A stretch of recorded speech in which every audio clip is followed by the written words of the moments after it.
بسم اللہ الرحمن الرحیم نحمدہ ونصلی ونسلم علی سیدنا و مولانا محمد رسولہ النبی الامین المکین الحنین الرؤوف الرحیم اما بعد فاعوذ باللہ من الشیطان الرجیم بسم اللہ الرحمن الرحیم یا ایہا الذین آمنوا کتب علیکم الصیام کما کتب علی الذین من قبلکم لعلکم تتقون صدق اللہ مولانا العظیم۔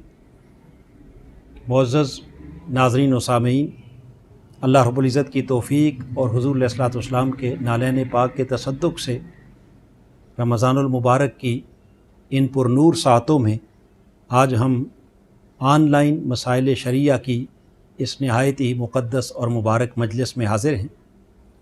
آپ کو یاد ہوگا کہ پچھلی نشست میں ہم نے روزہ کی 7 اقسام کا ذکر کیا تھا، اور ان 7 اقسام میں سے پھر پہلی قسم یعنی فرض روزہ، اس کے اوپر قدرے کچھ تفصیل کے ساتھ مختصراً میں نے بات کی تھی۔ آج اگلی جو 6 اقسام باقی رہ گئی ہیں فرض کے علاوہ، ان پر ہم تھوڑی تھوڑی بات کریں گے۔ وہ 6 اقسام کیا ہیں؟ یعنی اس میں ایک واجب ہے، اور اس کے بعد سنت ہے، پھر مستحب ہے، اور پھر نفل ہے، پھر مکروہ تنزیہ ہے، اور مکروہ تحریمی ہے۔ آئیے ہم واجب سے بات شروع کرتے ہیں۔ واجب سے مراد وہ روزے جو شریعت نے ہمارے اوپر خود لازم نہیں کیے، بلکہ انسان از خود اپنے اوپر ان کو لازم کر لیتا ہے، اور اس سے مراد نظر کا روزہ ہے۔ اسے نظر کا روزہ بھی کہتے ہیں، اور اسے منت بھی کہہ سکتے ہیں کہ کسی شخص نے اللہ کے حضور نظر مانی یا منت مانی کسی بھی جائز اور نیک کام کے لیے، اور عرض کی کہ باری تعالیٰ میرا فلاں کام ہو جائے تو میں بطور منت اتنے روزے رکھوں گا۔ مثال کے طور پر صحت یابی کے لیے اس نے اگر منت مانی ہے، کاروبار کے لیے منت مانی ہے، اور کسی اچھے عمل کے لیے، تو ایسے روزے اس کے اوپر از روئے شرع جو ہے وہ واجب ہیں۔ اس کے بارے میں بھی قرآن مجید میں اللہ رب العزت نے ارشاد فرمایا وَلْيُوفُوا نُذُورَهُمْ، پس انہیں چاہیے کہ وہ اپنی نظر کو ضرور پورا کیا کریں، جو بھی اللہ کے حضور نظر مانتے ہیں۔ مگر یہاں اس روزے کی حیثیت جو ہے وہ از روئے شرع وہ واجب کی حیثیت ہے۔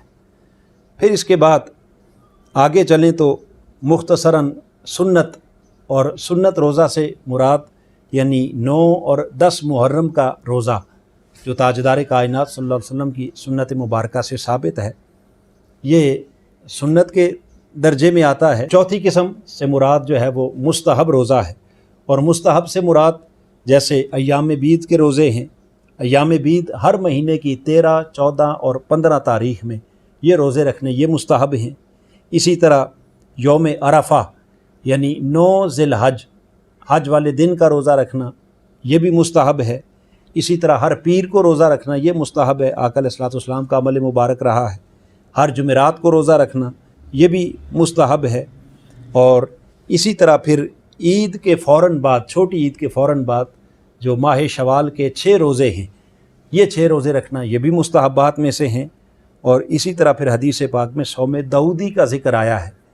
حضرت داؤد علیہ السلام کا جو طرز عمل تھا، یعنی ایک دن روزہ رکھنا اور ایک دن افطار کرنا، یہ تمام اقسام جو ہم نے بیان کی ہیں یہ مستحب روزہ کی اقسام میں شامل ہوتی ہیں۔ پھر استحباب کے بعد 5ویں قسم آتی ہے روزے کی، اور وہ ہے نفل روزہ۔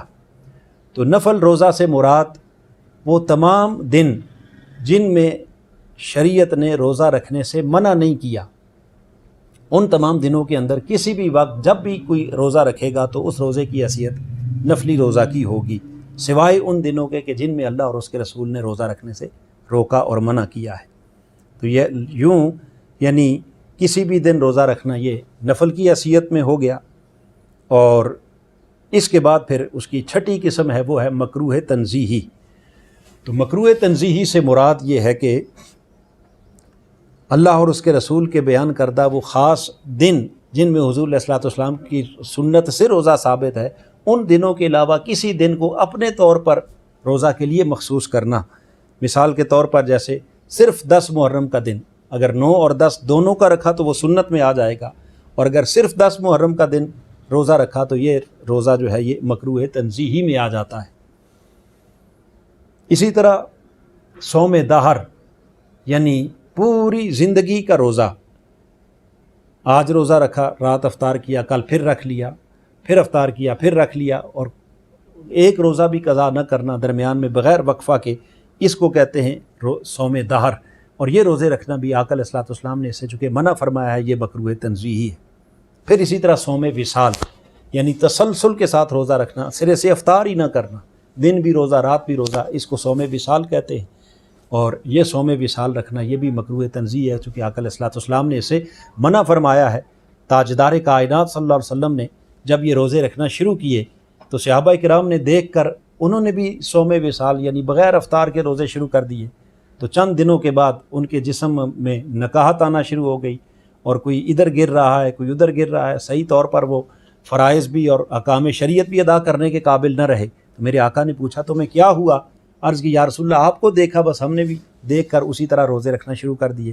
حضور علیہ الصلوۃ والسلام نے اس موقع کے اوپر بڑے خاص الفاظ جو قابل دھیان ہیں، میرے آقا نے فرمایا مجھے دیکھ کر تم نے یہ عمل تو شروع کر دیا، مگر میرے غلاموں بتاؤ تو صحیح، ایکم مثلی، تم میں سے کون میری مثل ہو سکتا ہے؟ لستو کمثلکم، میں تمہاری مثل نہیں ہوں، بلکہ ابھی تو عند ربی ہوا یطعمنی و یسقینی، تمہیں کیا معلوم کہ میں تو ہر رات اپنے رب کے حضور بسر کرتا ہوں، اور میرا مولا خود مجھے اپنے دست قدرت سے کھلاتا بھی ہے اور پلاتا بھی ہے، لہٰذا تم میری مثل کیسے ہو سکتے ہو؟ تو بغیر افطار کے تمہیں روزہ رکھنے سے حضور علیہ الصلوۃ والسلام نے منع فرما دیا، لہٰذا یہ روزہ مکروہ تنزیہی میں آتا ہے۔ اور اس کے بعد پھر ساتویں اور آخری قسم ہے وہ ہے مکروہ تحریمی، اور مکروہ تحریمی سے مراد عیدین کے روزے، عید الفطر والے دن روزہ رکھنا یہ مکروہ تحریمی ہے۔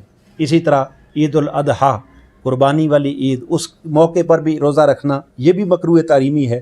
اور اسی طرح پھر 10، 11 اور 12 ذی الحج یہ ایام تشریق ہیں، ان ایام تشریق کے اندر روزہ رکھنا یہ بھی مکروہ تحریمی ہے۔